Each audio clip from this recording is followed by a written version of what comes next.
মহাপ্রভু শ্রী চৈতন্যদেবের মাসির বাড়ি। এর আগে ভিডিওটায় আমি কিছু অংশ তোমাদের সামনে তুলে ধরেছিলাম, তাই পরবর্তী অংশটা আমি এই মুহূর্তে দেখাচ্ছি। তোমরা দেখতে থাকো, খুব ভালো লাগবে। মহাপ্রভু শ্রী চৈতন্যদেবের মাসির বাড়ি দ্বিতীয় অংশটা। এটা একটা বিশাল এরিয়া নিয়ে এটা গড়ে উঠেছে, তাই আগে ভিডিওটায় আমি সম্পূর্ণটা করতে পারিনি, কিছুটা অংশ দেখিয়েছিলাম, আর বাদ বাকি অংশটা আজ আমি তোমাদের সামনে তুলে ধরছি। তোমরা অবশ্যই শেষ অবধি দেখবে, খুব ভালো লাগবে। মহাপ্রভু শ্রী চৈতন্যদেবের মাসির বাড়ি, অসাধারণ জিনিস আছে এর মধ্যে, বহু কিছু দেখার আছে, দেখলে তোমরাও আশ্চর্য হয়ে যাবে। এখানে বহু দূর দূরান্ত থেকে মানুষ এসে দর্শন করে যায় এবং অনেকটা সময় কাটিয়ে যায়।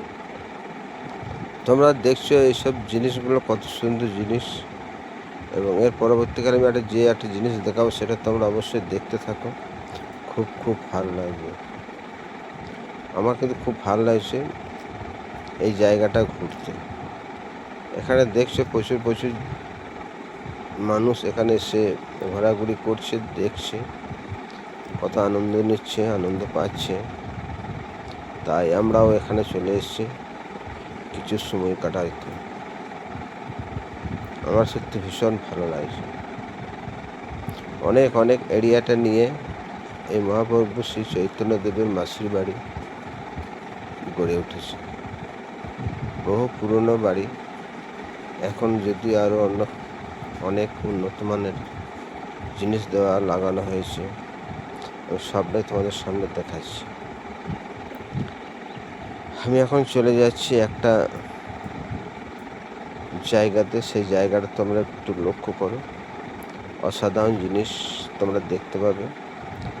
কালকে দেখেছিলাম শ্যামকুণ্ড না রাধাকুণ্ড, আজকে দেখাচ্ছি শ্যামকুণ্ড জল। খুব ভালো লাগবে, তোমরা একটু নজর রাখবে জলের দিকে এবং আমার সঙ্গে থাকবে, পুরো ভিডিওটা শেষ অবধি দেখবে। ভীষণ ভালো লাগবে। আমি এখন চলে এসেছি সেই পুকুরের ঘাটে, এবং পুকুরের মধ্যে কি আছে সেটা আমি তোমাদের সামনেই তুলে ধরছি। তোমরা অবশ্যই দেখতে থাকো, একটু নজর রাখো জলের দিকে।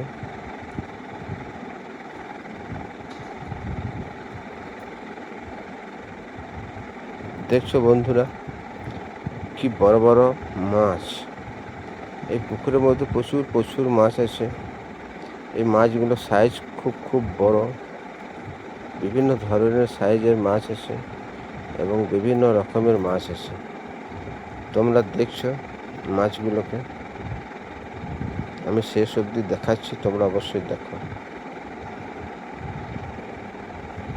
খুব ভালো লাগছে কিন্তু আমি অনেকটা সময় কাটালাম এই পুকুরের ঘাটের মধ্যে, এবং খুব ভালো লাগলো, তাই আমিও ভিডিও করে তোমাদের সামনে তুলে ধরার জন্য এই ভিডিওটা তৈরি করলাম। নিশ্চয়ই তোমাদেরও ভালো লাগবে, অবশ্যই কমেন্টের মাধ্যমে জানাবে কেমন লাগলো, নাকি? যাই হোক, তোমাদের ভালোবাসা আছে বলে আজ আমি এখানে ওখানে ঘুরছি, সবটাই তোমাদের ভালোবাসা। তোমাদের ভালোবাসার হাত না বাড়িয়ে দিলে আমি কিছুই করতে পারতাম না বা পারবও না। তাই তোমাদের কাছে আমার ভালোবাসাটাই হচ্ছে গুরুত্বপূর্ণ একটা জিনিস।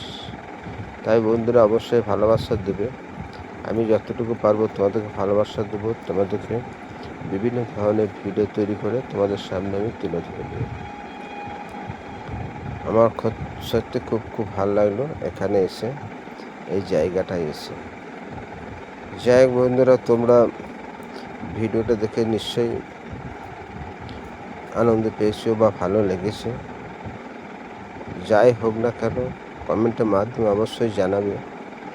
আমি পরবর্তীকালে ভিডিও আবার তোমাদের সামনে তুলে ধরবো, এবং বিভিন্ন ভিডিও। টাটা বাই, পরে ভিডিও আবার দেখা হবে। ভালো থেকো, সুস্থ থেকো।